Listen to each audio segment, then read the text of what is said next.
Welcome back everyone. Welcome to civil services study practice set number ये 276 है। Test series UPPSC PCS के लिए चल रही है। ये प्रश्न इंपॉर्टेंट है आरओ एआरओ के लिए भी, तो प्रैक्टिस करते रहिएगा हर दिन। इस टेस्ट सीरीज की प्लेलिस्ट बना रखी है, डिस्क्रिप्शन बॉक्स में लिंक है, वहाँ पर आप टेस्ट नंबर 1 से लेकर 276 तक पहुँच सकते हैं।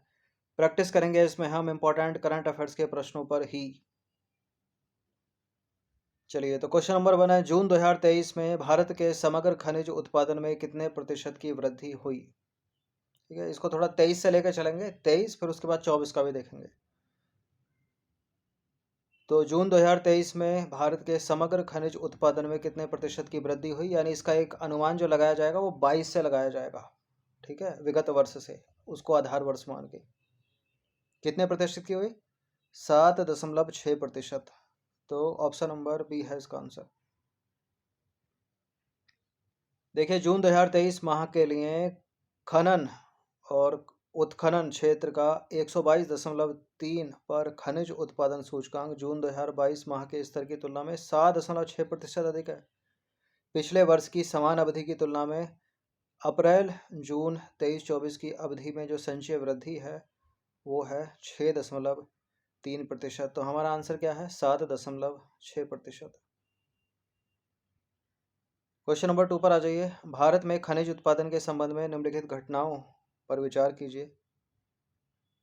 कथन भी हो सकता था यहाँ पर। जून 2022 की तुलना में जून 2023 में भारत के खनिज उत्पादन में सकारात्मक वृद्धि देखी गई। अगर नकारात्मक होगी तो गलत हो जाएगा पहला स्टेटमेंट। सकारात्मक वृद्धि दिखाने वाले खनिजों में मैग्नीज, मैग्नेसाइट, सोना, क्रोमाइट, लोह अयस्क, चूना पत्थर और कोयला इत्यादि हैं। बिल्कुल सकारात्मक वृद्धि देखी गई, 7.6 हो तो गया बढ़ के एक साल में। दूसरा वाला भी सही है, सकारात्मक वृद्धि दिखाने वाले मैग्नीज, मैग्नेसाइट, सोना, क्रोमाइट, लोहा अयस्क, चूना पत्थर, कोयला है। तो दोनों के दोनों करेक्ट हैं, सी है इसका आंसर। देखिए, जून 2022 की तुलना में जून 2023 के दौरान भारत के खनिज उत्पादन में सकारात्मक वृद्धि देखी गई। सकारात्मक वृद्धि दिखाने वाले खनिजों में मैग्नीज अयस्क है 27% की वृद्धि। ठीक है, 22 की तुलना में। मैग्नेसाइट है 21.6% की वृद्धि। सोना है 18.8% की वृद्धि। क्रोमाइड 16.6% की वृद्धि। लोह अयस्क 14% की वृद्धि। चूना पत्थर 10.7% की वृद्धि। कोयला 9.7% की वृद्धि। सीसा यानी लैड सांद्रण 7.6% की वृद्धि। प्राकृतिक गैस 3.6% की वृद्धि और बॉक्साइट है 1.9% की वृद्धि। क्वेश्चन नंबर 3 पर आ जाइए। जून 2023 में भारत में कोयले का उत्पादन कितना रहा। लाखों में रहा है तो हजार को हटा दीजिए। 739 लाख टन। ठीक है, ऑप्शन नंबर सी है इसका आंसर। देखिए, जून 2023 में महत्वपूर्ण खनिजों का उत्पादन स्तर की बात करें तो कोयला 739 लाख टन, लिग्नाइट है 33 लाख टन, प्राकृतिक गैस है 2,845 मिलियन घन मीटर और पेट्रोलियम कच्चा वाला 24 लाख टन। बॉक्साइट 1,191 हजार टन है। क्रोमाइट 399 हजार टन। Copper सांद्र 9,000 ton. सोना 101 किलो। लोह अयस्क 229 लाख टन। सीसा सांद्रण 33 हजार टन। मैग्नीज अयस्क 303 हजार टन। जिंक सांद्र 140 हजार टन और चूना पत्थर है 373 लाख टन। फॉस्फोराइट है 126 हजार टन और मैग्नेसाइट है 10 हजार टन।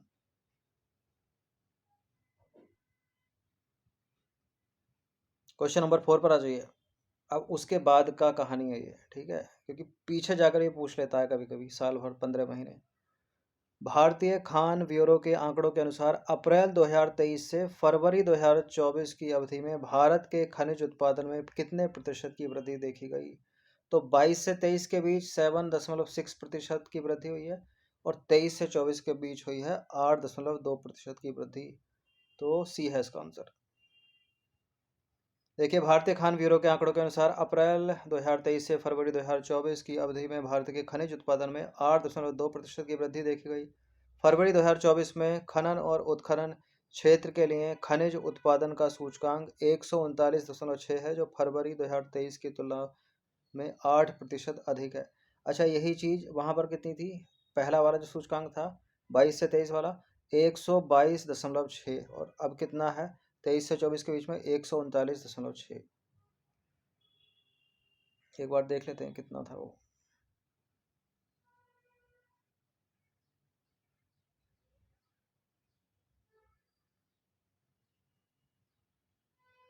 किधर गया, ठीक है, 122.3 है और 139.6 23 से 24 के बीच में।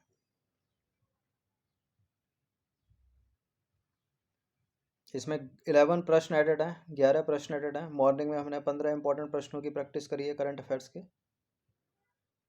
चलिए, तो फरवरी 2024 के दौरान फरवरी 2023 की तुलना में सकारात्मक वृद्धि दर्शाने वाले महत्वपूर्ण खनिजों में सम्मिलित हैं सोना 86%, तांबा 28.7%, बॉक्साइट 21%, कोयला 12%, प्राकृतिक गैस 11%। ठीक है, और पेट्रोलियम कच्चा वाला का परसेंट छूट गया है, हटा दीजिए इसको, यानी इससे कमी होगा प्राकृतिक गैस से। क्वेश्चन नंबर 5 पर आ जाइए। विश्व जल दिवस कब मनाया जाता है? 22 डेट सभी में कॉमन है। 22 मार्च को मनाया जाता है विश्व जल दिवस, ए है इसका आंसर। देखिए, विश्व जल दिवस 22 मार्च को मनाया जाता है और इस दिवस को मनाने का उद्देश्य क्या है? विश्व के सभी देशों में स्वच्छ एवं सुरक्षित जल की उपलब्धता सुनिश्चित करवाना, साथ ही जल संरक्षण के महत्व पर भी ध्यान केंद्रित करना। क्वेश्चन नंबर 6 पर आ जाइए। कृषि एवं संबद्ध क्षेत्रों, यानी कृषि एवं उससे संबद्ध क्षेत्रों से उत्पादन के मूल्य पर सांख्यिकी रिपोर्ट 2024 के अनुसार निम्नलिखित में से कौन सा कथन सही है?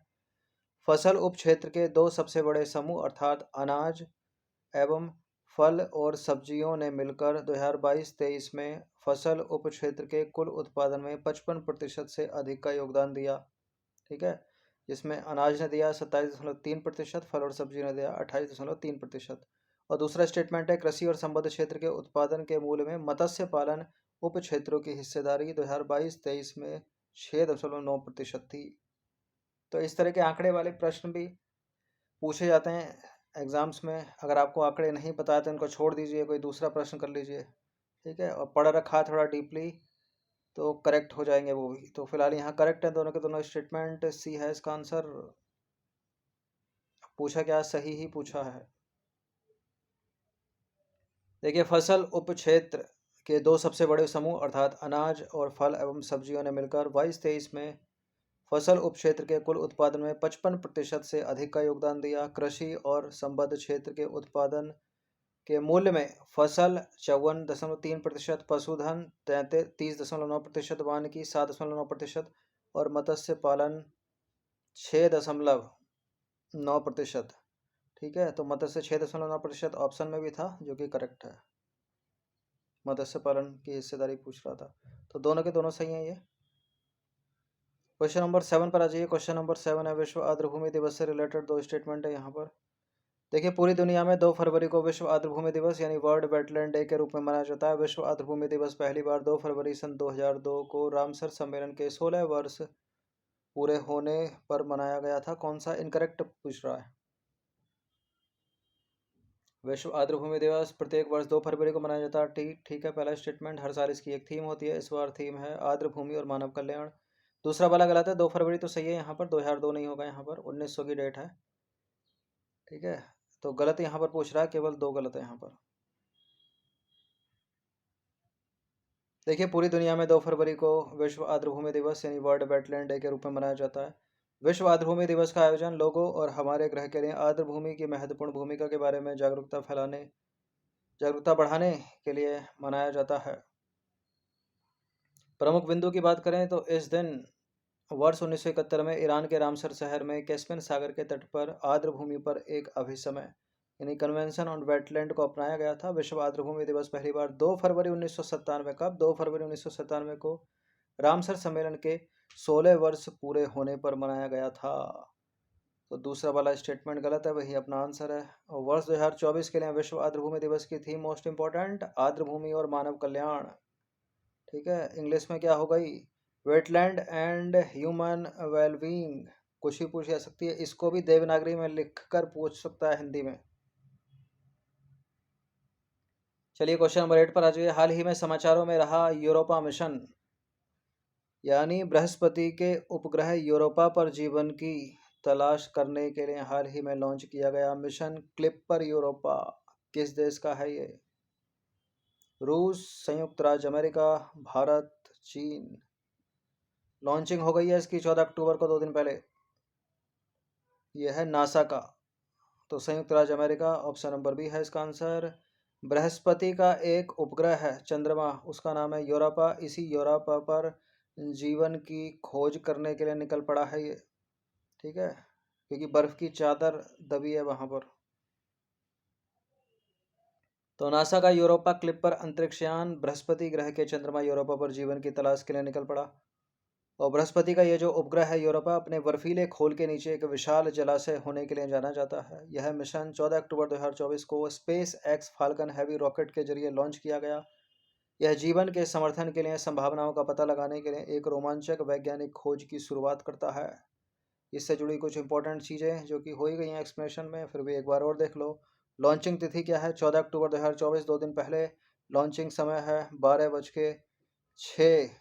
और लॉन्च वाहन space x falcon heavy rocket, और लॉन्चिंग स्थल है नासा का केनेडी स्पेस सेंटर, फ्लोरिडा। तो सब याद रखिएगा। ये आदित्य L1 किसके लिए है, वीनस ऑर्बिटर मिशन किसके लिए है, यूरोपा किसके लिए है, केसिनी किसके लिए है। केसिनी पर तो बहुत प्रश्न बने, शनि वाला है वो। क्वेश्चन नंबर 9 पर आ जाइए। भारत में मत्स्य पालन से संबंधित निम्नलिखित में से कौन सा कथन सही है? मत्स्य उत्पादन से संबंधित, अंतर्देशीय मछली उत्पादन में आंध्र प्रदेश प्रथम स्थान पर, समुद्री मछली उत्पादन में गुजरात प्रथम स्थान पर, मछली की खपत के मामले में केरल प्रथम स्थान पर। कोई सही है इसमें? कोई ना कोई तो सही होगा, क्योंकि इनमें से कोई नहीं जैसा ऑप्शन तो है नहीं कोई।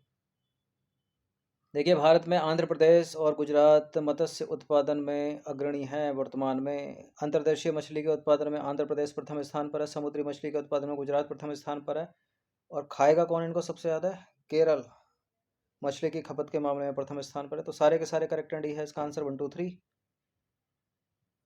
देखिए, मछली उत्पादन में आंध्र प्रदेश और गुजरात देश के प्रमुख राज्य हैं। अंतर्देशीय मछली उत्पादन में आंध्र प्रदेश प्रथम स्थान पर है। आंध्र प्रदेश में 34.50 लाख टन अंतर्देशीय मछली का उत्पादन होता है।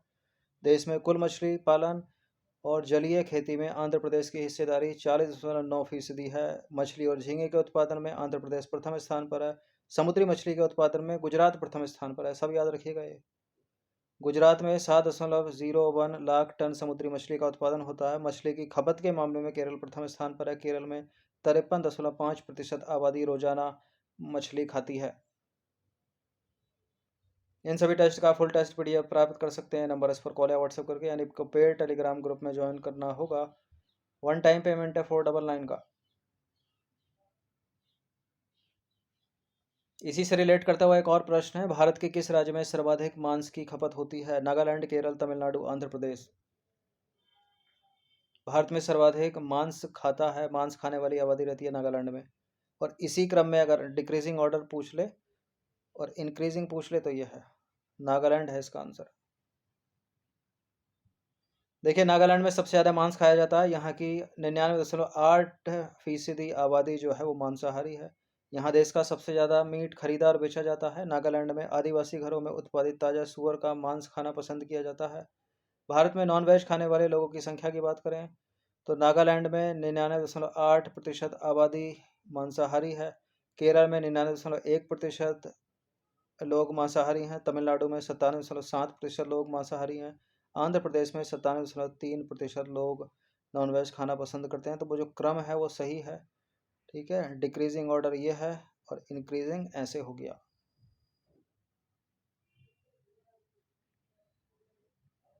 अक्सर समाचारों में रहने वाली टनल, अटल टनल की लंबाई कितनी है? 11.02 किलोमीटर, 9.02 किलोमीटर, 9.20 किलोमीटर, 9.200 किलोमीटर, ठीक है। देखने में आसान लग रहा है लेकिन कंफ्यूजिंग है। कई लोग ये लगा देते हैं, एग्जाम्स में आता है तो कई ये लगा देते हैं, कुछ 11 मार देते हैं। सही उत्तर क्या है? 9.02, ठीक है। ऑप्शन नंबर बी है इसका आंसर।